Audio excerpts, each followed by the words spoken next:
All right, everyone, welcome back into Sunrise for this week's segment of Crime Stopper. Sergeant Smith joins me in studio this morning from Monroe County. Thank you so much for coming in today. Good morning, and you're welcome. Okay, so we've got the file ready to talk about our segment. So we are talking about a house fire. Yeah, we had a house fire on 6-1 around 7:30 on Burr Road, and first unit's on scene. It's pretty fully involved house fire.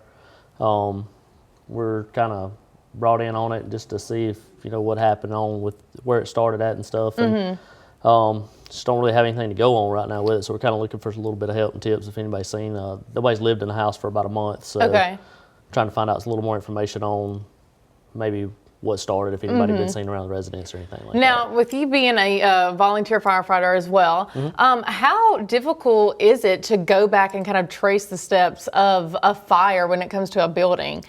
Well, I mean, the fire side of this is what I got into doing this. I was a career firefighter for about 6 years, and I found out later on into it that I enjoyed figuring out why the fire started and what happened. So being a firefighter and doing it for so long, it kind of gives you a little more intel on where the fire started, shows you a little more what to look for, stuff like that. So what are those things that you look for? Is there a certain area you look to first, I guess? Yeah, we look for the spot of the house that looks like it's had the most fire damage, where it's burned the longest at. You'll have what we call char depth and stuff inside of the fire, inside of the wood and stuff that we look at, and then it'll give you a better idea of kind of how long it burned in that spot. Now, specifically, like you said, this house has been unoccupied for about a month. Is this house near any other houses? There's a house down the road just a little bit, but it's kind of set out to itself. Gotcha. It's not really close to anybody that's they could see it from their house. Because I thought maybe cameras, but also, I mean, you could also check your cameras if you live in that area, around that day. And then what time did the fire relatively start? We were dispatched out to the fire at 7:30. Okay, in the morning? At night? At night, okay. Yes, ma'am, at night. And first units on scene were about 7:40 when we got somebody on scene pretty quick. So there was somebody there pretty quick. But by the time we got there, it was pretty well fully involved.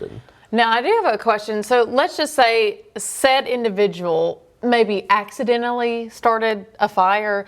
Would there still be charges involved if they wouldn't have walked away and would have called 911, or it just depends on this particular investigation? Depends on the situation. Okay, but now at this point, since they walked away from this fire, there will definitely be charges, correct? Yes, ma'am. And then what would those charges be likely? It would be arson is what it would be. Okay. Yes, ma'am. And then I guess whenever you guys are responding to a fire, how long did this one take to kind of get it under control at this point? We put the fire under control relatively within about 30 to 40 minutes. Okay. We had pretty good response out of Becker-Athens Fire Department and Hatley Fire Department, and of course all the guys in the county kind of come together when something, we have a house fire, gives you additional resources. So we have a good volunteer base, and those guys do a really good job. All right, guys. So if you have any information on this house fire, you can contact Crime Stoppers. You can contact Monroe County Sheriff's Office. Your information will help them close this case. All right, guys, we'll be right back after the break.